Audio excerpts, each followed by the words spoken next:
সুপ্রিয় দর্শক, আসসালামু আলাইকুম। নিউজ অ্যান্ড ভিউজ অনুষ্ঠানে আপনাদের সবাইকে স্বাগত জানাচ্ছি।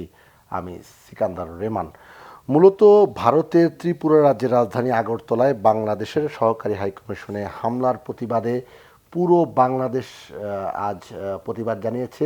দলমত নির্বিশেষে সবাই দেশের স্বার্থে কথা বলেছে। সেই সঙ্গে ভারতীয় হাইকমিশনারকে ডেকে করা বার্তা দেওয়া হয়েছে। এ নিয়ে কিন্তু দিনভর রাজধানী ঢাকা সহ সারা দেশে নানা ধরনের ঘটনা ঘটেছে।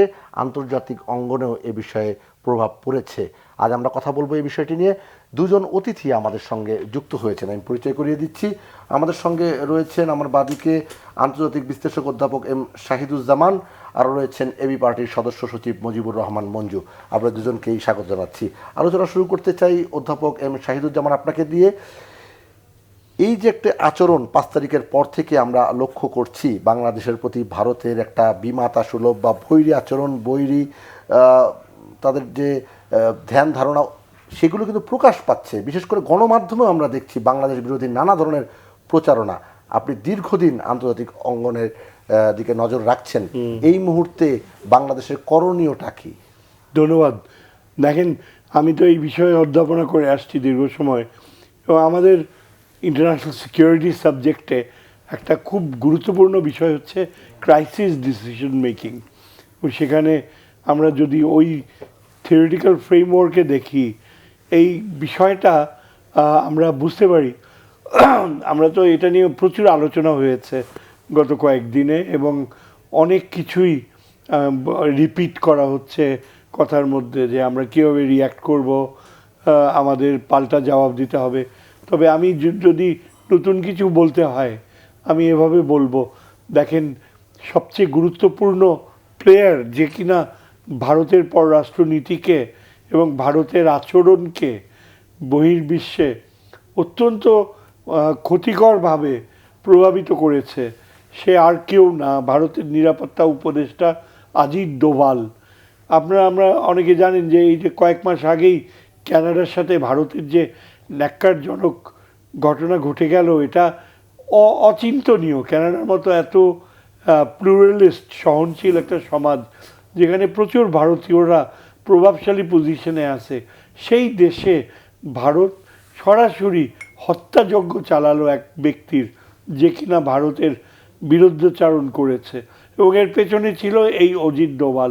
বিভিন্ন সময়ে বাংলাদেশে বিভিন্নভাবে সে প্রবেশ করেছে গোপনভাবে, এবং গত কয়েক বছরে তার প্রবেশাধিকার বাংলাদেশে একেবারেই অনিয়ন্ত্রিত ছিল।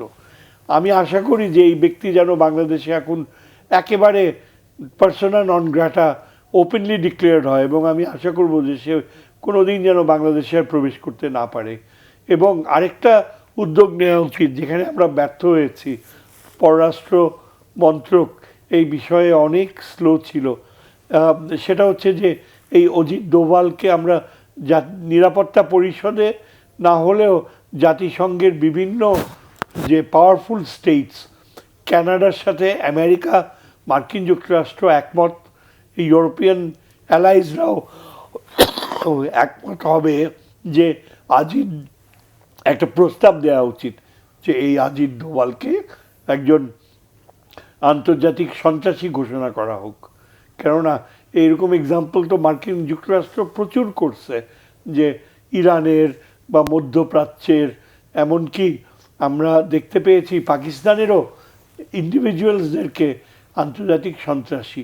এই লোকটা যে মার্ডার্স কমিট করছে, সম্প্রতি শুনলাম অস্ট্রেলিয়াতেও সে এই কার্যকলাপ চালাচ্ছে, এবং অস্ট্রেলিয়ান গভর্নমেন্ট প্রতিবাদ করেছে।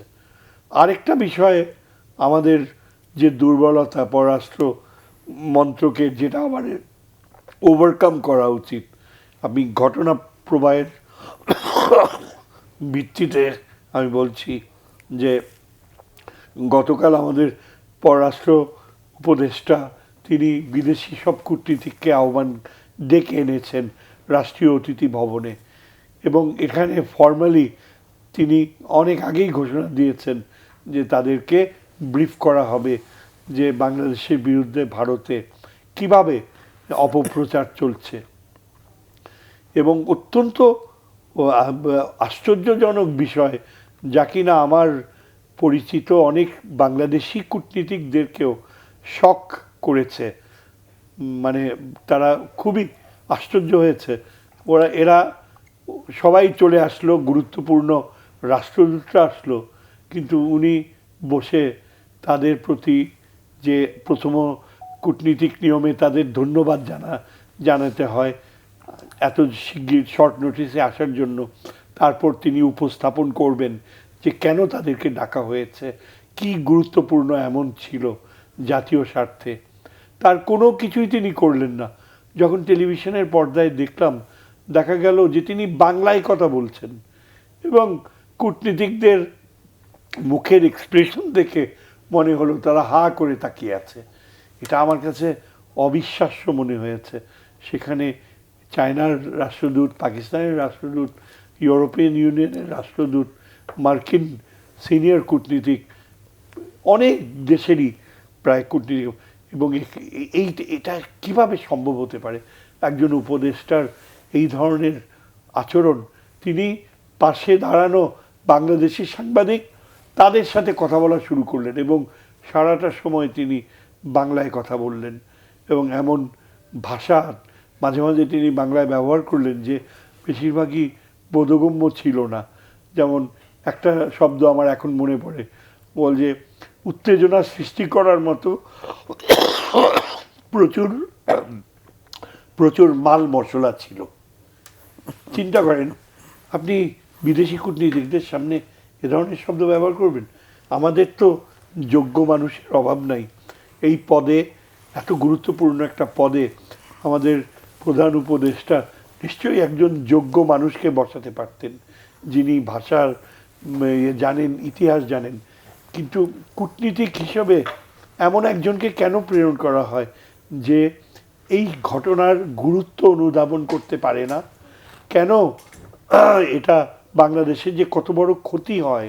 কারণ এই সব কূটনীতিকরা, আমাকে একজন, আমি নাম বলবো না, আমাদের একজন খুব স্বনামধন্য রিটায়ার্ড কূটনীতিক আমাকে জানালো পরে যে এটা যখন এইসব রাষ্ট্রদূতরা তাদের নিজেদের দেশে রিপোর্ট পাঠাবে, তখন কিন্তু তারা হতাশা ব্যঞ্জক চিত্র তুলে ধরবে। জি, মঞ্জু, রাজনৈতিক একটি দলের সদস্য সচিব আপনি, আপনার এই যে ঘটনার যে ধারাবাহিকতা, 5 আগস্টের পরে 5 আগস্ট পতিত সরকারের যে পতন হলো, সরকার প্রধান পালিয়ে গেল, সে সময় দেখলাম পরবর্তীতে বলা হলো যে সংখ্যালঘুরা কি বাংলাদেশের নিরাপদ কিনা।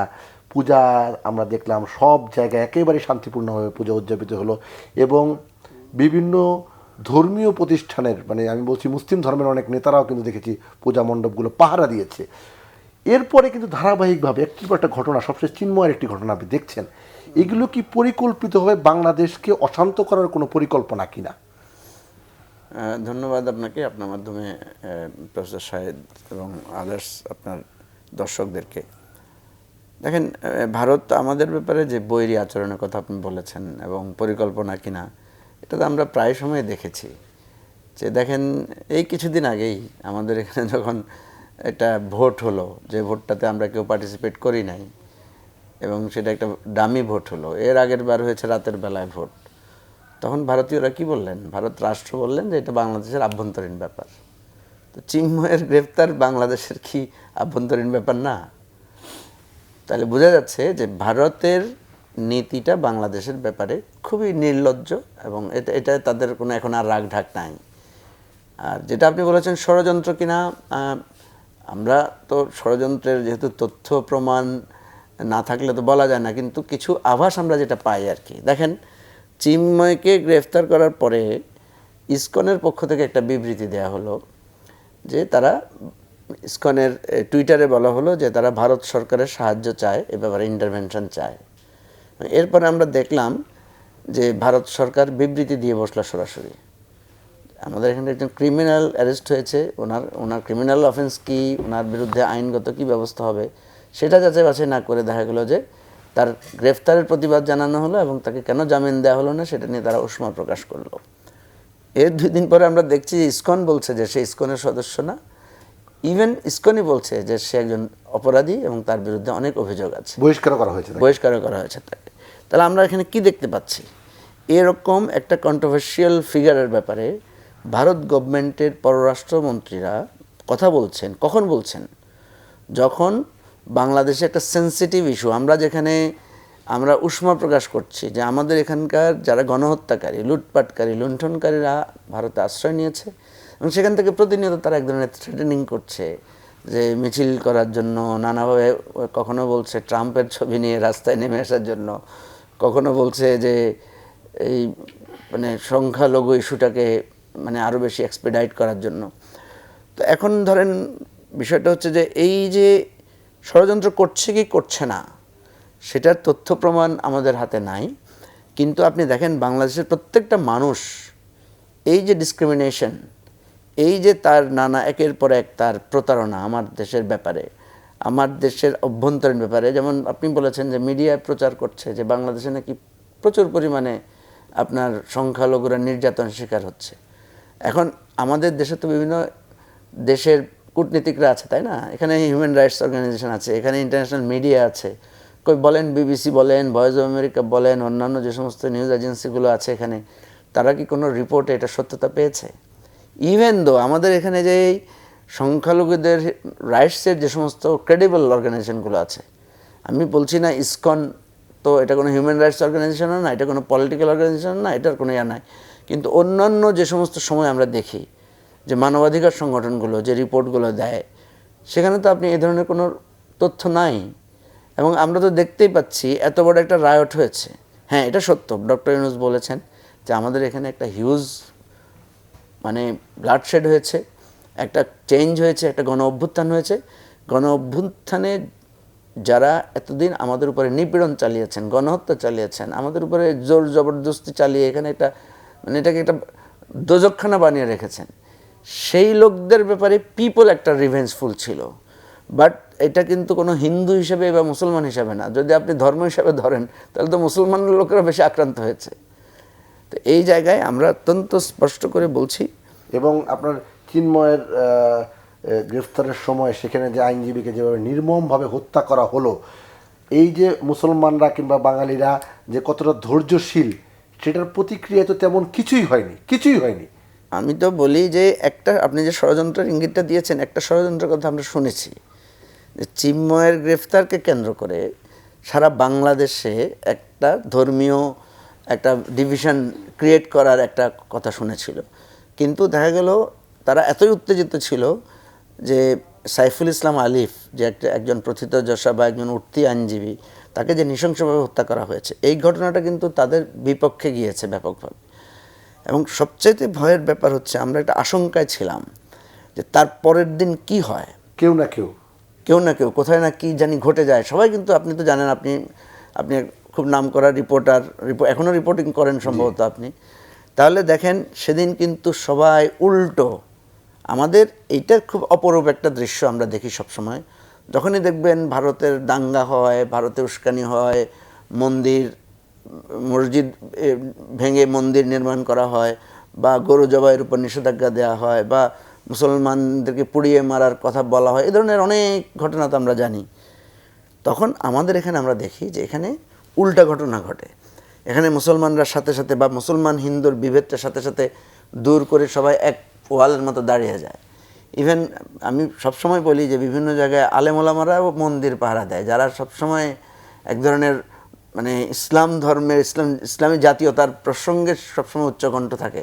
তখন দেখা যায় তারা ধর্মীয় সম্প্রীতির বিষয়টাকে সামনে নিয়ে আসে।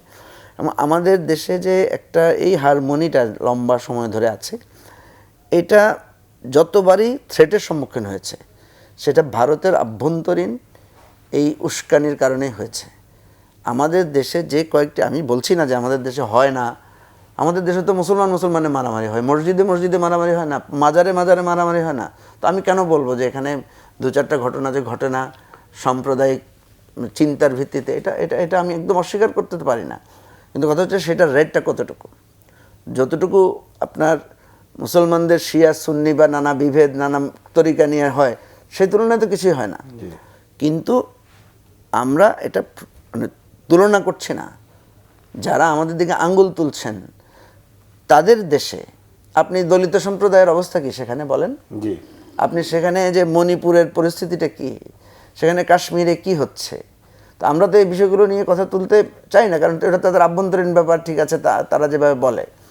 তো এই জন্য আমাদের স্পষ্ট কথা হচ্ছে, ভারতের পররাষ্ট্রনীতি আমি মনে করি বিশ্বের সবচাইতে বাজে একটা পররাষ্ট্রনীতি, যেটা প্রফেসর শাহিদুজ্জামান একটু আগে বলেছেন, যে দেখেন তুমি কানাডার সাথে গণ্ডগোল করতেছো, তুমি কানাডায় গিয়ে একটা মানে ওখানে গিয়ে হত্যাযজ্ঞ চালাচ্ছ, কত বড় মানে মানে ব্ল্যান্ডার তাদের জন্য, তাদের অর্থনীতির জন্য কত বড় থ্রেট। তারপরে দেখেন এখানে নেপাল, এখানে শ্রীলঙ্কা, এখানে আমার ভুটান, এখানে আপনার বার্মা, বাংলাদেশ, পাকিস্তান, সবার সাথে তার একটা বৈরী সম্পর্ক। তো এই বৈরী সম্পর্ক তো ইন্ডিয়াকে মানে এক ঘরে করে ফেলতেছে। এবং সবচাইতে ভয়ানক ব্যাপার হচ্ছে, বাংলাদেশের মানুষের মধ্যে এখন আপনি একটা মানুষ খুঁজে পাবেন না, হিন্দু মুসলিম কেউ ভারতের এই পররাষ্ট্রনীতিকে কেউ সাপোর্ট করছে। আপনি সঠিক বলেছেন। আমরা ঢাকা বিশ্ববিদ্যালয়ে দেখেছি, সেখানে মিছিলে সবার আগে জগন্নাথ হল কিন্তু সেখানে নেমেছে, মিছিলের অগ্রভাগে ছিল অধ্যাপক শাহিদুজ্জামান। যেটি মুজিবুর রহমান মঞ্জু বলছিলেন, আপনার কাছে একটা আন্তর্জাতিক অঙ্গনের একটি বিশ্লেষণী জানতে চাই। এই ঘটনায়, যে ঘটনাটি ঘটেছে ত্রিপুরায়, সে বিষয়ে ভারত কিন্তু 7 জন তাদের নাগরিককে আটক করেছে এবং পুলিশের 3 কর্মকর্তাকে বরখাস্ত করেছে। এবং ঢাকায় যখন ভারতীয় হাইকমিশনারকে ডাকা হলো, তিনি বললেন যে এটা কোনো প্রভাব পড়বে না, পরিস্থিতি নিয়ন্ত্রণে হয়ে যাবে এবং আমাদের সম্পর্ক, দেশের সম্পর্ক স্বাভাবিক থাকবে। এত কিছুর পরেও আপনি কি আশা করছেন ভারতের সঙ্গে বাংলাদেশের সম্পর্ক স্বাভাবিক থাকবে? সত্যি বলতে কি, আমরা এখন অ্যান্টিসিপেট করছি যে একটা ক্রাইসিস যখন ডেভেলপ করে সেটা পিকে পৌঁছায়, চূড়ান্ত অবস্থানে যায়, তারপর সেখান থেকে ক্রাইসিসটা রিসিড করে, মানে নিম্নমুখী হয়। আমাদের এখন দেখতে হবে যে ভারতের সাথে সম্পর্কের ক্ষেত্রে ক্রাইসিসটা কি আমাদের চূড়ান্ত প্রক্রিয়ায় পড়েছে, নাকি আরও অস্ত্রের ঝনঝনানি ঘটবে। আমরা ভারতীয় মিডিয়াকে দেখতে পাচ্ছি এখনও অতি আগ্রাসী, এবং তারা বলছে যে তাদের নতুন রকমের সমরাস্ত্র তারা প্রয়োগ করছে ত্রিপুরা সহ, আসাম সহ, উত্তরবঙ্গের বিভিন্ন ঘাঁটিতে তাদের সামরিক বাহিনী প্রায় 35,000-এর মতো এখন বাড়িয়েছে সব মিলিয়ে এই অঞ্চলে। এইসব দেখলে মনে হয় যেন একটা যুদ্ধ, কিন্তু আমাদের আন্তর্জাতিক সম্পর্কের ভাষায় এটাকে আমরা বলি ব্রিঙ্কসম্যানশিপ। ব্রিঙ্কসম্যানশিপ মানে যুদ্ধ খেলা, কিংবা একটা একে অপরের নার্ভ টেস্ট করা। এই যে ত্রিপুরাতে যা ঘটছে, এটা হচ্ছে কি একদম বলতে গেলে প্রায় সবচেয়ে ছোট একটা অঙ্গরাজ্য, যা দীর্ঘ সময় কেউ চিনতই না, এবং তারা বাংলাদেশের তলপেটে অবস্থিত। এবং এখানকার অধিবাসীরা, বাঙালিরা বেশিরভাগই আমাদের কুমিল্লা থেকে এক্সপ্যাট্রিয়েটস যারা গিয়েছে। বহুদিন তারা কুমিল্লার দিকে তাকিয়ে থাকতো, বাংলাদেশের কাছ থেকে কিভাবে সম্পর্ক, একটা মানে আত্মীয়তার সম্পর্ক রাখা যায়। আজকে হঠাৎ করে এদের মধ্যে এ ধরনের আচরণ, এটা খুবই আমার কাছে সুপারফিশিয়াল মনে হয়। সুপারফিশিয়াল মানে যে বিজেপি সেখানে ক্ষমতায় আসার পরে এমন একটা গোষ্ঠী, সেখানে তরুণ উদ্ভট চিন্তাধারার গোষ্ঠী, তারা খুবই ভয়ানকভাবে আগ্রাসনী। কিন্তু আমার মনে হয় তারা সম্বিত ফিরে পাবে। আমার মনে হয় যখন দেখা যাবে, আমার মনে হয় বাংলাদেশ আরেকটু কড়া অবস্থান, যদিও ভিসা বন্ধ হয়ে গিয়েছে, আমার মনে হয় বছরখানেকের জন্য এই সরাসরি ত্রিপুরাকে যে সুবিধা দেয়া হচ্ছে, বাস সার্ভিস ঢাকা হয়ে কলকাতায় যাওয়া, এই সুবিধাটা বন্ধ করে দেওয়া উচিত। কারণ ইন এনি কেস তারা আমাদের কাছে যে ইলেকট্রিসিটি, বিদ্যুৎ বিক্রি করত, তার মূল্য দেওয়ার জন্য অস্বাভাবিক ভাষায় দাবি করছে, অ্যাজ ইফ আমরা তাদের মূল্য দেব না। বাংলাদেশের রেকর্ড খুবই ভালো, যখনই আমরা এনার্জি বা অনেক কিছু ক্রয় করেছি, মূল্য মোটামুটি ঠিক সময়ে ফেরত দিয়েছি। তাদের কোনো কারণ ছিল না এটাকে নগ্নভাবে এভাবে তুলে ধরা, যে তোদেরকে আর বিদ্যুৎ দেব না, সব টাকা ফেরত দে, আমরা তোমাদের কাছ থেকে এত টাকা পাই। ইট ইজ সিম্পলি আনসিভিলাইজড, অসভ্য আচরণ। জি, অসভ্য আচরণ আরও অনেক হচ্ছে। সেখানে ত্রিপুরায় হোটেল বুকিং এবং রেস্তোরাঁগুলোতে খাবার সংগ্রহ মানে সরবরাহ বন্ধ করে দিয়েছে। তো আমরা আমাদের যারা সাংবাদিক বন্ধু রয়েছে কলকাতায়, সেখানে আমরা কথা বলেছি, তারা বলছে যে এখানে মঞ্জু ভাই যেটা বললেন যে ঘটনা ঘটছে, তাদের কাছে যে সংবাদটি সেটা হচ্ছে অনেক ঘটছে। তা আমরা বলছি যে সোশ্যাল মিডিয়ার এই যুগে সবার হাতে হাতে মোবাইল, সেখানে তো আপনি চাইলেই কোনো ঘটনা ধামাচাপা দিয়ে রাখতে পারে না। দুটি মাত্র ঘটনা মজিবুর রহমান মঞ্জু আপনার দৃষ্টি আকর্ষণ করছি, দুটি মাত্র ঘটনা সেখানে কিন্তু পার্লামেন্টে তারা উপস্থাপন করেছে, সেই অর্থে কিন্তু কোনো ঘটনা তারা দেখাতে পারেনি। তাহলে কেন এই বিষয়গুলো এত বড় আকারে দেখা হচ্ছে? কারণ কি শুধুই শেখ হাসিনা? হ্যাঁ, এখন তো আমাদের কাছে তাই মনে হচ্ছে। প্রথম কথা হচ্ছে যে কালকে আমি কোথায় যেন একটা টেলিভিশনে দেখছি, একজন ওখানকারই ক্যালকাটারই একজনই বলছেন যে শেখ হাসিনাকে আমরা কেন আশ্রয় দিব ভারতে। তাদের মধ্যে একটা ডিবেট হচ্ছিল আর কি। তো বলছিল আমরা কেন, তার লাইফ রিস্কে পড়েছে এই জন্য আমরা তাকে আশ্রয় দিচ্ছি। তখন বলছে তার লাইফটা রিস্ক পড়েছে কেন? সে মানুষের জীবন সংহার করেছে, সেখানে মানুষকে মেরেছে, তার বিরুদ্ধে সিরিয়াস এলিগেশন, তার এলিগেশনে সে জেলে যাবে, আমাদের দেশে আসে, আমরা তাকে কেন আশ্রয় দিব? তো তখন ওই ভদ্রলোকই বলছে যে আমরা কি তাহলে, সে আমাদের একজন মানে পারপাস সার্ভ করেছে, আমাদের সে স্লেভারি রোলে ছিল, যার কারণে আমরা আমাদের একে রক্ষা করছি এটার কারণে। তো এখন দেখেন এই জানাজগুলো কিন্তু এখন রাস্তাঘাটে রিক্সাওয়ালারাও বলছে যে শেখ হাসিনা এতদিন যেটা বিএনপি জামাত যেটা বলতো, বা আমরা যাদেরকে বলি যে ভারত বিরোধী পক্ষ যেটা বলতো যে শেখ হাসিনা আসলে ভারতের পুতুল, এখন এইটার একেবারে এভিডেন্স মনে হচ্ছে যেন একটা প্রুভ হয়ে গেছে, মানে মিলিয়ে যাচ্ছে আর কি, যে শেখ হাসিনা এইভাবে মানে দিনের বেলায় হঠাৎ করে সে পালিয়ে গেল, এত মানুষ হত্যা করে, এত লুটপাট করে সে পালিয়ে গেল, এবং কোথায় গেল? Without any documents, without any procedure maintaining সে গিয়ে ভারতে গিয়ে আশ্রয় নিল।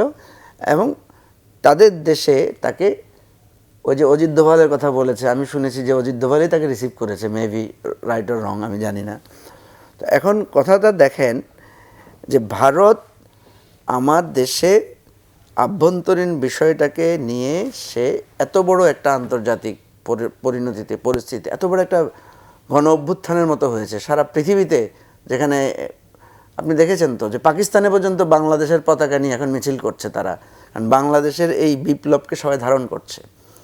তো বাংলাদেশের গণমানুষের চিন্তা এবং আবেগের বিরুদ্ধে সে পজিশন নিয়েছে। এখন আসেন, এই যে আপনি যেটা বললেন যে ষড়যন্ত্রটা করছে, আমি তো মনে করছি ষড়যন্ত্রটা কিন্তু তার বুমেরাং হচ্ছে। কেন বুমেরাং হচ্ছে? আমাদের এখানে আমরা যে সমালোচনা মুখর, আমরা যে সরকারকে বলছি যে দ্রব্যমূল্যের ব্যাপার, আমরা যে বলছি যে, যেমন আজকে দেখেন ছাত্রদেরকে নিয়ে প্রফেসর ইউনূস মিটিং করেছে, সেখানে কিন্তু তারা অনেকগুলো তাদের অসন্তুষ্টির কথা বলেছে যে আহতর চিকিৎসা হচ্ছে না প্রপারলি, শহীদদের জন্য তারা একটা ব্যবস্থাপনার দায়িত্ব চেয়েছে, রাষ্ট্র দায়িত্ব নেবে, তারা দ্রব্যমূল্যের ব্যাপারে কথা বলেছে। কিন্তু সব কিছু ছাপিয়ে সবাই আবার এক কাতারে এসে কথা বলেছে যে ভারতের এই অন্যায়কে মেনে নেওয়া যায় না, এবং এই ব্যাপারে আমাদেরকে চোখে চোখ রেখে কথা বলতে হবে, এবং আমরা সবাই একতাবদ্ধ।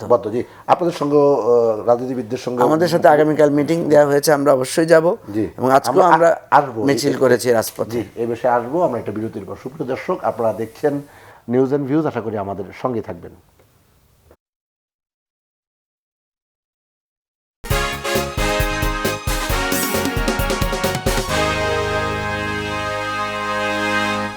সুপ্রিয় দর্শক, বিরতির পর নিউজ অ্যান্ড ভিউজে আরও একবার স্বাগত জানাচ্ছি, আমি সিকান্দার রেমান। আমরা আলোচনা করছিলাম ভারত বাংলাদেশ সম্পর্ক ইস্যুতে। অধ্যাপক এম শাহিদুজ্জামান, আপনার কাছে জানতে চাই, আমরা আসলে বাংলাদেশের সাধারণ মানুষ কিন্তু কখনোই মানে যুদ্ধ কিংবা সম্পর্ক অবনতি কিংবা কারোর সাথে শত্রুতা এটা আমরা চাই না, কিন্তু আমরা প্রতিনিয়ত লক্ষ্য করছি যে ভারতের বিভিন্ন দায়িত্বশীল জায়গা থেকে যে সমস্ত বক্তব্য দেয়া হচ্ছে, বিষয়গুলো কতটা উস্কানিমূলক। বিশেষ করে বিধানসভায় যখন বাংলাদেশের জাতিসংঘের শান্তিরক্ষী পাঠাতে ভারতের কেন্দ্রীয় সরকারকে উদ্যোগ নেওয়ার কথা বলেন পশ্চিমবঙ্গের মুখ্যমন্ত্রী মমতা ব্যানার্জি, তখন আসলে কি বার্তা যায়? ধন্যবাদ। দেখেন, মমতা ব্যানার্জির আভ্যন্তরীণ রাজনীতি সম্পর্কে তার প্রচুর জ্ঞান থাকতে পারে, কিন্তু আন্তর্জাতিক সম্পর্ক ও আন্তর্জাতিক আইন সম্পর্কে তিনি সত্যিকার অর্থে একেবারেই মূর্খ। তাকে কেউ পড়ায়নি, শিখায়নি। আন্তর্জাতিক নদী আইনের সম্পর্কে তার কোনো ধারণা নাই, সেই জন্য তিস্তার পানি দেওয়ার ব্যাপারে সে জানেই না, বোঝেও না যে পানির যেটা ন্যায্য হিসেবে দিতে হয়। এখানে আবার তিনি বলছেন আন্তর্জাতিক আইনের কথা তুলে নিয়ে আসছে যে এখানে নাকি আমাদের দরকার, ইউনাইটেড নেশনস পিস কিপার সেখানে আসবে কোন দুঃখে? এটা যে কি বাস্তবতা সেটা তো সবাই জানে। এটা জাতিসংঘে উত্থাপন করতে হবে। উত্থাপন করার পর নিরাপত্তা পরিষদে যাবে এবং নিরাপত্তা পরিষদে সর্বসম্মত সিদ্ধান্ত হলে তখনই পিসকিপাররা আসে। কাজেই এই ধরনের উদ্ভট কথা তিনি তার নিজের মূর্খতাকেই তুলে ধরেন। এতদিন বাংলাদেশে অনেকেই কিন্তু মমতা ব্যানার্জিকে একটা আলাদা দৃষ্টিতে দেখতো, কিন্তু তার এই কথাবার্তা শোনার পর বোঝা যায় যে তিনি আসলে বাংলাদেশের কোনো বন্ধু না। এমনকি আন্তর্জাতিক আইনের বরখেলাপ করাটাও তার একটা অভ্যাসে পরিণত হয়েছে এখন। এক্ষেত্রে আমি বলবো যে আমরা তাকিয়ে থাকলে হবে না যে ভারতের সাথে এই ধরনের সমস্যাগুলো আমাদের অনেক বাস্তবধর্মী। যতই ভারত উস্কানি দেবে, যতই আমাদেরকে অস্থিতিশীল করতে চেষ্টা করবে, আমাদের জন্য এখন এই যে 16 বছরে আমাদের নিরাপত্তা ব্যবস্থাকে সুসংহত করা, সত্যিকার অর্থে একটা পাওয়ারফুল মিলিটারি ফোর্স যেমনটা ইসরায়েলের রয়েছে সেরকম আমরা কেন পারবো না? আমাদের সেনাবাহিনীর যথেষ্ট মেধাবী। আমাদের সেনাবাহিনী বিশ্ব ব্যবস্থায়, আন্তর্জাতিক রাজনীতিতে, জাতিসংঘে অসাধারণ অবদান রেখেছে। এমনকি আজকে যে আমাদের পার্বত্য চট্টগ্রাম বাংলাদেশের অংশ রয়েছে, এখানে তাদের অসাধারণ অবদান রয়েছে। তারা নীরবে অনেক পরিশ্রম করে গিয়েছে। সেই সেনাবাহিনী যখন আমাদের হাতে আছে, তাদের আবার মনোবল দৃঢ় করতে হবে, নেতৃত্ব দৃঢ় করতে হবে। এবং ভারত আমাদেরকে যেভাবে মনে করেছে যে এখানে আমরা একেবারে একটা দুর্বল শক্তি, আমরা পৃথিবীর 8ম বৃহৎ শক্তি, অর্থনৈতিক দিক থেকে আমরা পিছপা নয়, আমরা অনেক দূর আরও এগিয়ে যাব। আমাদের সেই সামর্থ্য রয়েছে। ভারতের উপর আমাদের নির্ভরশীলতা অনেক কমিয়ে আনতে হবে এবং সেটা করতে গেলে আমাদের অনেকটা ভারতের এই উস্কানির কাছে আত্মসমর্পণ করা কখনো আমাদের মানায় না। এবং আমরা আশা করব যে আমাদের নিরাপত্তা ব্যবস্থায় সর্বোচ্চ ব্যবস্থা নেওয়া হবে। আমাদের সেরকম মিত্রতা করার শক্তি রয়েছে। আমাদের সাথে রয়েছে চীন। চীন একটা পরাশক্তি এবং চীন অনেক দূর এগিয়ে আসতে রাজি আছে। যদি আমরা অতীতের এই ভারত নির্ভরশীলতা থেকে যে কাটিয়ে উঠেছি সেটা সত্যিকারে যদি আমরা প্রমাণ করি চীনের কাছে, চীন কিন্তু সহজে বন্ধু হিসাবে কাউকে মেনে নেয় না। অনেক পরীক্ষা নিয়ে তারপর চীনের আস্থা অর্জন করা যায়। আজকে আমাদেরকে চীনের আস্থা যদি আমরা আবার ফিরে পাই, এবং ইনশাল্লাহ আমরা ফিরে পাবো, তখন দেখবেন যে আমরা আমাদের নৌবাহিনী কোনো বাধাহীনভাবে বঙ্গোপসাগরে, ভারত মহাসাগরে বিচরণ করবে। আমাদের সীমান্ত অনেক শক্তিশালী হবে।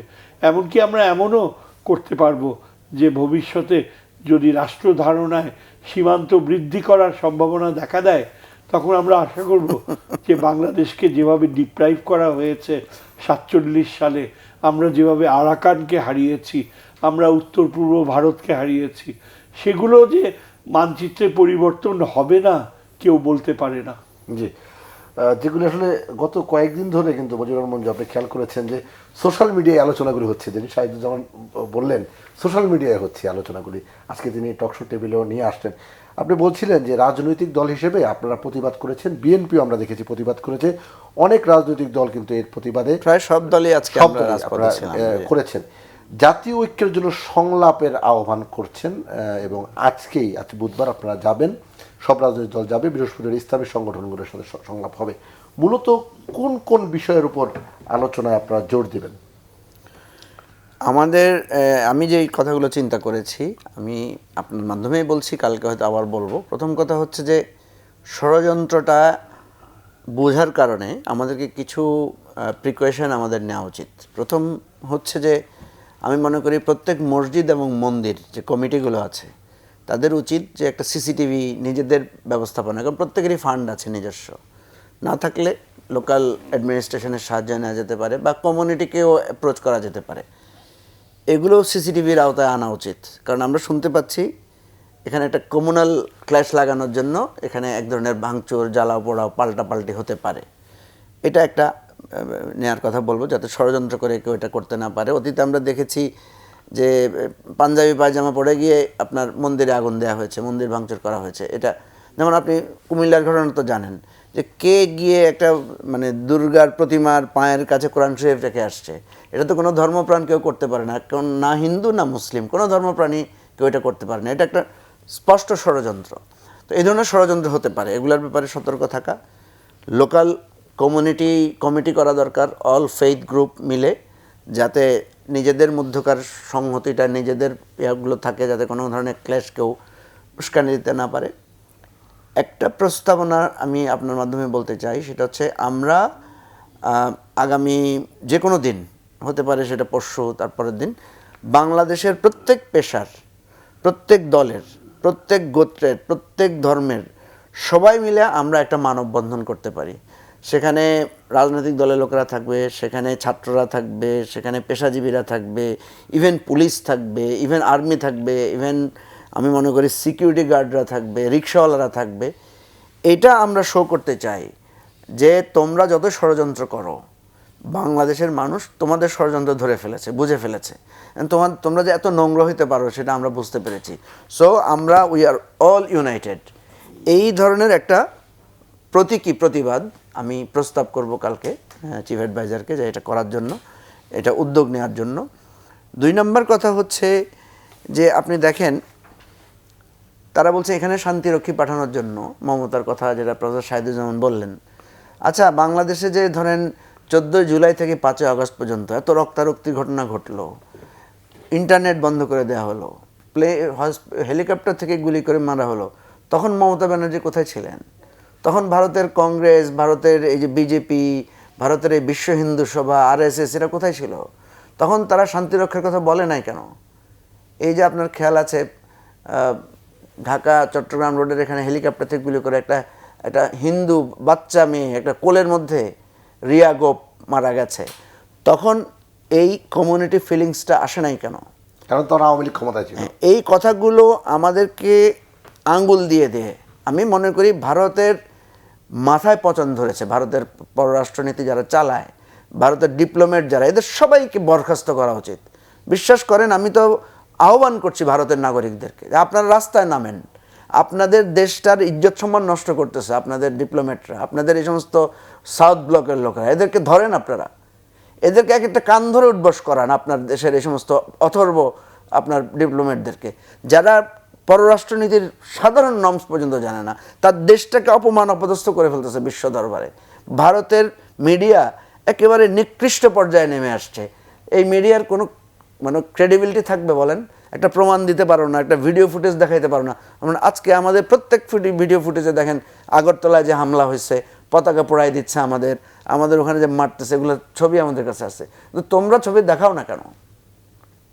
বরং তোমরা কি করেছো, এমন একটা পরিস্থিতি তৈরি করেছো, আজকে তোমাদের দিকে আঙ্গুল উঠেছে যে আলিফ হত্যাকাণ্ডের জন্য তোমরা দায়ী। এই আঙ্গুলটা উঠেছে, সবাই একসাথে তুলেছে। এই জন্য আমি বলবো, আমি কিন্তু একেবারেই অরিড না, বুঝছেন রেমান। 75 সালেও এই ধরনের কথা বলা হয়েছিল যে ভারত থেকে হেলিকপ্টার চলে আসবে, জঙ্গি বিমান চলে আসবে, আমাদের এটা দখল করে ফেলবে। বাবারে, আমরা তো দেখেছি পাকিস্তান সীমান্তে তোমাদের বাহাদুরি, চায়না সীমান্তে তোমাদের বাহাদুরি তো আমরা দেখেছি। আমি আপনাকে বলি, আমরা চাই না কারো, আমরা যুদ্ধ চাই না, আমরা শান্তি চাই। আমরা যুদ্ধ করব কেন? বাংলাদেশের মানুষ, আপনাকে আমি বলি, যুদ্ধ যদি লাগে, বাংলাদেশের সেনাবাহিনীর আপনি সংখ্যা যেটা দেখছেন না, এটা রাতারাতি 10 গুণ হয়ে যাবে। আমাদের দেশের মানুষের তারা এমন বেশি হেট্রেড তৈরি করেছে, তারা আমাদের দেশপ্রেমের উপর এমন একটা আঘাত দিয়েছে না, আমাদের ছোট ছোট বাচ্চারাও যুদ্ধে যাবে। সুতরাং আমি যেটা বলছি যে এই ধরনের থ্রেট লাভ নাই, এই দিন পার হয়ে গেছে, সেই যুগ আর নাই। আপনি সংখ্যা দিয়ে বাংলাদেশের মানুষকে বিবেচনা করতে পারবেন না, কারণ বাংলাদেশের মানুষকে সংখ্যা দিয়ে বিবেচনা করে রাখার দিন শেষ হয়ে গেছে। যারা জুলাই বিপ্লবে, জুলাই আগস্টে ওই যে বলছে একটা মরে তো আরেকটা দাঁড়ায়, একটা লড়ে না, শিখে গেছে আমার দেশের লোকেরা। সুতরাং এই জাতিকে, এই জেনারেশনকে আপনি আর এগুলো দেখায় ভয় দেখাইতে পারবেন না। ভারতের নৈতিক জায়গায় ভারতের চরম পরাজয় ঘটেছে। আমরা কিন্তু তখন বলেছিলাম হাসিনা একা মরবে না, হাসিনা তার মোদিজিকে সহ মারবে। বাংলাদেশের মানুষের হৃদয়ে মোদি একটা ঘৃণার পাত্রে পরিণত হয়েছে।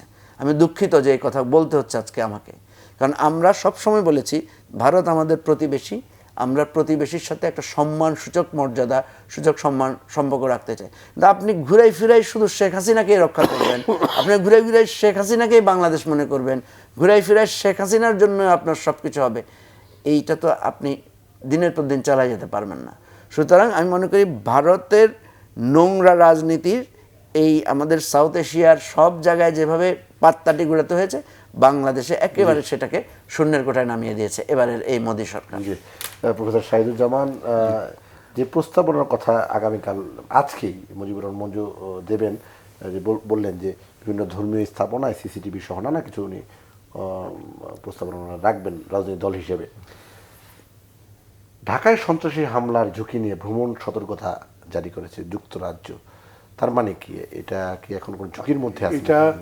এটা মোটেও বাস্তবসম্মত না। আমার সন্দেহ হয় যে যুক্তরাজ্যে কিছু কিছু মানুষের পকেটে টাকা গিয়েছে, আওয়ামী লীগ প্রচুর টাকা ছড়াচ্ছে লবিস্টদের মাধ্যমে, এবং সেখানে টিউলিপ রয়েছে, আরও কিছু আওয়ামী লীগের একটা সবচেয়ে বিশাল ঘাঁটি হচ্ছে যুক্তরাজ্য, এবং সেখানে তারা এর আওয়ামী লীগ অনেক যে প্রাক্তন যে রাষ্ট্রদূত ছিল বাংলাদেশের এক মহিলা, তিনি এই সরকারের পতন হওয়ার পরও হাসিনার পক্ষে ব্রিটিশ পার্লামেন্টে ঢুকে প্রচারণা চালিয়েছে যেন হাসিনাকে যুক্তরাজ্যে যাওয়ার অনুমতি দেওয়া হয়, এবং এই ধরনের উদ্ভট কর্মকাণ্ড যুক্তরাজ্যে প্রচুর ঘটে, এবং এতে অবাক হওয়ার কিছু নাই। এই ধরনের যে পার্লামেন্টে এই ধরনের বিল যদি উত্থাপন হয়, কিছু কেউ যদি এরকম কিছু করে থাকে, সেখানে সেটা এগুলো মোটেও সিরিয়াসলি দেওয়া উচিত না। এগুলো আওয়ামী প্রোপাগ্যান্ডা, এবং এগুলো হচ্ছে তাদের দুষ্কৃতি মনোভাবের প্রতিফলন। আমার দুঃখ হয় যে যুক্তরাজ্যের মতো একটা সভ্য গণতান্ত্রিক ব্যবস্থায়ও এইসব অনুপ্রবেশকারী। তবে আমরা অনেক দেখেছি যুক্তরাজ্যে, সেই যে আমরা ভাবতাম যে ক্রেডল অফ ডেমোক্রেসি, সেটা মোটেও না। সেখানে নানা দেশের নানা দুষ্কর্ম সেখানে সাধন করা হয়, এবং এটা বাংলাদেশের একটা বড় জনসংখ্যা সেখানে রয়েছে, ব্যবসায়ীরা রয়েছে। আমরা জানি যে চিরাঙের এক বিজনেসম্যান, তার 300-রও বেশি সেখানে অ্যাপার্টমেন্ট রয়েছে। সেইখানে যদি একটা অ্যাপার্টমেন্ট সে দিয়ে দেয় কোনো ব্রিটিশারকে, তার মুখ দিয়ে কথা বের করানো কঠিন কিছু না। এরা বেনিয়ার জাত, এরা ব্যবসায়ী, এবং আমরা কয়েকশো বছর তারা আমাদের এই দেশের সম্পদ লুট করে নিয়েছে। আমরা জানি তাদের মনস্তত্ত্ব। সুতরাং এটাকে মোটেও সিরিয়াসলি নেওয়া উচিত না। আমার মনে হয় প্রফেসর ইউনূসের যে ইমেজ রয়েছে, তার যে ক্রেডিবিলিটি রয়েছে, এবং তিনি যে বিশাল একটা দায়িত্ব নিয়েছে যে আমাদের গণতন্ত্র হরণ করার প্রয়োজনে যে বিচার হবে, আমি তো মনে করি বাংলাদেশের সামনে একটা কার্যকর ন্যায় বিচার হওয়াটা আমাদের দেশের মানুষের আত্মসম্মান বোধের জন্য অপরিহার্য। আমাদের পররাষ্ট্র মন্ত্রণালয়ের এই মুহূর্তে কি করা উচিত, আপনার পরামর্শ জানতে চাই। আমি বলবো যে আমার মনে হয় আমাদের যারা সত্যিকারের প্রয়োজনীয় মিত্র, তার মধ্যে সবচেয়ে গুরুত্বপূর্ণ হচ্ছে চীন। চীন কিন্তু আমাদের ভারতের যে সমস্যা তার প্রায় 80%ই সলভ করে দিতে পারে যদি আমরা চীনকে আরও নৈকট্যের অবস্থানে আনি। আমি দেখেছি আমাদের উত্তরবঙ্গে অত্যন্ত প্রয়োজন চীনকে ব্যবহার করা, কেননা তিস্তার যদি প্রবলেম সলভ না হয়, উত্তরবঙ্গের মানুষ কিন্তু প্রচুর ঠকেছে। তাদের এই বঞ্চনার অবস্থান থেকে বের করে আনা উচিত। উত্তরবঙ্গে চীনের যে বৃহৎ পরিকল্পনা রয়েছে, সেখানে পররাষ্ট্র মন্ত্রণালয় কেন আমি জানি না কোনো পদক্ষেপই নিচ্ছে না। তারপর বঙ্গোপসাগরে আমাদের যে নিরাপত্তা, নৌ নিরাপত্তা, সেখানেও চীনের একটা রোল থাকতে পারে। এছাড়া পাকিস্তানের মতো আমাদের একটা বন্ধুপ্রতিম দেশ, তার সাথে বিমাতা সুলভ সম্পর্ক দীর্ঘ সময় চলে এসছে, এমনকি বিশ্ববিদ্যালয়ের সাথেও কোনো যোগাযোগ ছিল না। এটা অবিশ্বাস্য। পাকিস্তানের সাথে আবার কেন যে এই ডিরেক্ট এয়ার ফ্লাইট, বিমান চলাচল শুরু হচ্ছে না, এটা তো সম্পূর্ণ ভারতের কারসাজি ছিল। আগে তো সপ্তাহে 2টা ফ্লাইট যেত, এবং আমরা জানি প্রায় 22 লক্ষ বাংলাদেশি করাচিতে থাকে। তারপর আপনার পাঞ্জাবেও প্রায় 4-5 লক্ষ বাংলাদেশিরা থাকে। তারা ঢাকায় আসতে পারে না, বাংলাদেশে ট্রাভেল করতে পারে না। বিমানের ফ্লাইট সবসময় লাভজনক ছিল, অথচ 3 মাস হয়ে গেল এখনো কিন্তু বিমানের সরাসরি ফ্লাইট নেই পাকিস্তানের সাথে। জি, আলোচনা শেষ করব মুজিবুর রহমান মঞ্জু আপনাকে দিয়ে। এই বিষয়গুলো কিন্তু গত 15-16 বছর বা দীর্ঘদিন ধরে আপনারা বলে আসছিলেন যে পানি বন্টন চুক্তি, সীমান্ত হত্যা, বঙ্গোপসাগরে আমাদের যে হিস্সা সেটি বুঝে নেওয়া, এই বিষয়গুলো হয়তো জোরালোভাবে বলতে পারেননি। এখন যে সময়, বিপ্লব পরবর্তী সময়, আপনারা জোরালোভাবে বলছেন। আপনারা সামনের দিনে নির্বাচনের কথা বলছেন, রোডম্যাপের কথা বলছেন। যদি সেরকম একটা ইতিবাচক সরকার আসে, সেই সরকারের কাজগুলি কি হবে এইসব দাবি আদায়? না, প্রথম কথা হচ্ছে যে অবশ্যই পরবর্তী যে এই সরকার আমরা স্বপ্ন দেখছি যে একটা পরিবর্তিত বাংলাদেশের সরকার হবে, সে জায়গায় আমি মনে করি আমাদের পররাষ্ট্রনীতির একটা পরিবর্তন দরকার। সে পরিবর্তনটা এখন যেভাবে আছে যে সকলের সাথে বন্ধুত্ব, কারোর সাথে বৈরিতা নয়, সেটা নয়, বরং যে আমার সাথে বন্ধুত্ব করবে তার সাথে আমি বন্ধুত্ব করব, যে আমার সাথে বৈরী আচরণ করবে তার সাথে আমি চোখে চোখ রেখে তার সাথে পররাষ্ট্রনীতি নীতি নির্ধারণ করব। এটা হওয়া উচিত নীতি 1 নাম্বার। এবং এই রিভাইজ আমার পররাষ্ট্রনীতির ব্যাপারে বাংলাদেশের প্রত্যেক মানুষের মধ্যে একটা কমপ্লিট একটা মেমোরেন্ডামে স্বাক্ষর হওয়া উচিত যে আমাদের সরকার বদলাতে পারে, কিন্তু আমাদের এই পররাষ্ট্রনীতি যাতে না বদলায়, আমরা যাতে এইটার উপরে থাকি। এবং এটা প্রয়োজন এটার উপর একটা গণভোট হতে পারে যে আমরা এটা ফিক্সড করে দিলাম যে আমার দেশের স্বাধীনতার সার্বভৌমত্ব প্রশ্নে আমি একমত। 2 নম্বর হচ্ছে আমার একাডেমিক্যালি আমাকে এটা আমার ছাত্রদের, ভবিষ্যৎ প্রজন্মের হৃদয়ে এটা প্রথিত করতে হবে। সেকেন্ড যেটা পরে বলছি সেটা হচ্ছে সার্ককে এখানে আপনাকে শক্তিশালী করতে হবে এবং এখানে রিজিওনাল অন্যান্য দেশ যেটা আছে তাদের সবাইকে ঐক্যবদ্ধ করতে হবে। এই মোড়লিপনা এখানে কারো চলবে না। তুমি আমার বন্ধু, আমি তোমার বন্ধু, তুমি আমার শত্রু, আমি তোমার শত্রু। দ্বিতীয় হচ্ছে যে প্রফেসর চায়নার কথা বলেছেন, আমি বলবো এটার পাশাপাশি আমেরিকাকেও এটা বুঝাইতে হবে যে তুমি ভারতের চোখ দিয়ে আমার দেশকে দেখবা না। তুমি ডেমোক্রেটিক, তুমি মানবাধিকারের কথা বলো, তুমি সীমান্ত হত্যার ব্যাপারে বলো, তুমি নদী আমাদের অধিকারের কথা। এই জায়গায় আমেরিকাকেও নিউট্রাল করতে হবে যে ভারতমুখী তার যে পররাষ্ট্রনীতি সেখান থেকে তাকে সরে আসার জন্য আমাদেরকে আন্তর্জাতিক জনমত গড়ে তুলতে হবে। তৃতীয় বা চতুর্থত আমি যেটা বলতে চাই সেটা হচ্ছে ভারতের সাম্প্রদায়িক দাঙ্গার বিচার করতে হবে এবং ইন্টারন্যাশনাল কোর্টে এগুলো তুলতে হবে। ভারতে যে সমস্ত মানে শুধু তো তারা মুসলমানদেরকে নির্যাতন করে তা তো না, তারা তাদের মধ্যে দলিত সম্প্রদায়, তাদের মধ্যে যারা নিচু সম্প্রদায় আছে তাদের প্রতি যে জাতপাতের বিভেদ সেখানে আছে, সেগুলো আপনি দেখেন। এই যে আমি দেখলাম ওই সুব্রমণিয়াম স্বামী বলছে যে ভারতের মুসলমানদের নাকি অধিকার নাই হিন্দুদের সমান। সে বলছে হিন্দু এবং মুসলমানদের অধিকার সমান না। ভারতীয় এই সংবিধান যদি এরকম ব্যাখ্যা সে দেয় তাহলে এই সংবিধান বাতিল হওয়া উচিত। এবং এই রাষ্ট্রকে তো সে বলছে যে আমরা যে কট্টর নীতি নিয়েছি, আমরা যে হার্ডলাইন নিয়েছি, এটা নাকি মানুষ পছন্দ করেছে। যে পার্টি নিজেকে ডিক্লেয়ার করে যে সে একটা হার্ডলাইনার, এই পার্টির বিরুদ্ধে তো ব্যবস্থা নেওয়া উচিত। এই রাষ্ট্রটাকেই তো প্রশ্নবিদ্ধ করা উচিত। যে রাষ্ট্র নিজেই বলছে যে আমি অ্যাগ্রেসিভ, যে রাষ্ট্র নিজেই বলছে আমি উৎপীড়কের ভূমিকায় আছি। সুতরাং এই জাতীয় বিষয়গুলো সামনে তুলতে হবে এবং আমাদের প্রত্যেকটা সীমান্ত হত্যার আন্তর্জাতিক তদন্ত করে আমরা ব্যবস্থাপনার দাবি জানাবো। সেজন্য আমি বলছি যে আমার সীমান্ত, আমার নদীর হিস্সা, আমার বাণিজ্য সমতা, আমার বঙ্গোপসাগরের হিস্সা, পাশাপাশি প্রত্যেকটা আমার হত্যাকাণ্ডের বিচার আমি চাইবো, ফেলানি হত্যার বিচার চাইবো, আমার যে বিভিন্ন অসহায় মানুষদেরকে হত্যা করা হয়েছে সীমান্তে সেগুলো আমরা বিচার চাইবো। এখন এই জায়গায় আমি ভারতকে আলোচনায় বসতে বাধ্য করব। জি, তো আমি মনে করি প্রফেসর শাহিদুজ্জামান হয়তো বলতে চাচ্ছেন, উনি বলবেন। জি, এক কথায় বলেন। জি, আমি জাস্ট একটা পয়েন্ট না বলে পারছি না। আমরা হয়তো অনেকে জানি না যে আমাদের সিলেট ডিস্ট্রিক্টের পাশেই করিমগঞ্জ, ভারতের করিমগঞ্জ, এটা কিন্তু আমাদের অংশ হওয়ার কথা ছিল। করিমগঞ্জের সিলেটেরই অংশ ছিল।